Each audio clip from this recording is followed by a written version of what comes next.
Hi again, this is Mike McAlintle from Youth Ministry. Today's reading and reflection comes from the book of Genesis. When Abram prostrated himself, God spoke to him, "My covenant with you is this. You are to become the father of a host of nations. No longer shall you be called Abram, your name shall be called Abraham. For I am making you the father of a host of nations. I will render you exceedingly fertile. I will make nations of you, kings shall stem from you. I will maintain my covenant with you and your descendants after you throughout the ages as an everlasting pact, to be your God and the God of your descendants after you.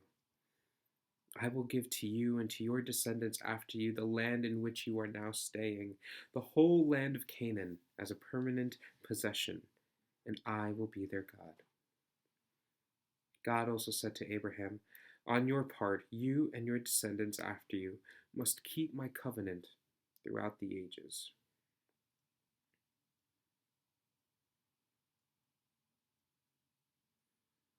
My covenant with you is this: you are to become the father of a host of nations. I will maintain my covenant with you and your descendants after you throughout the ages as an everlasting pact, a promise. When I was younger, I um, I didn't really understand this promise of fulfillment, this promise uh, of of vastness and this treasure that God is offering Abraham. I mean, we don't know much about Abraham except that he was just chosen by the Lord.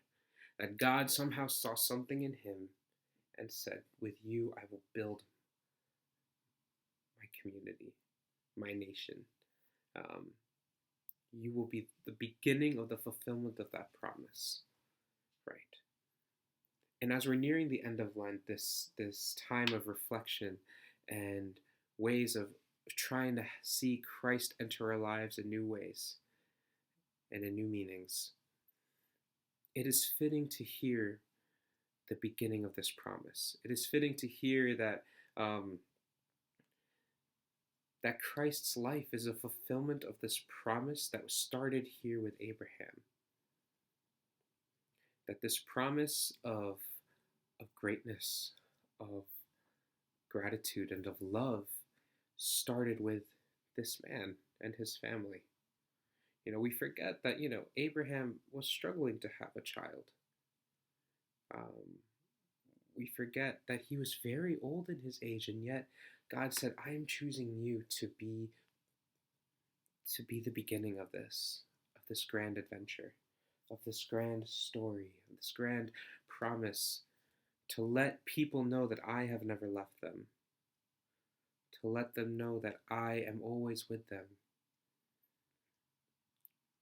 And it sets in motion all the way up until Jesus' life. And I can't help but think, well, how often are we not paying attention to what God is putting for us? And by that I mean, what are we? Sometimes I think it's very easy for us to deny that somehow God trusts us enough, that God puts faith in us enough to do great things, to be great. If I was in Abraham's position, I think it would be very difficult to accept that promise. But Abraham did. Abraham accepted his part and he said yes to the Lord.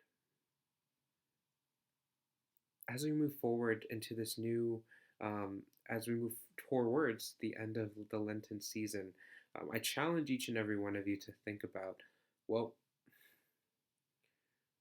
how am I being a part of this promise? Or what is God challenging me to be? What is God seeing in me that I am not seeing in myself? How am I doing that this Lenten season? How am I being a part of that covenant? This everlasting promise of love, of companionship. How am I being a part of that? Have a great week, folks.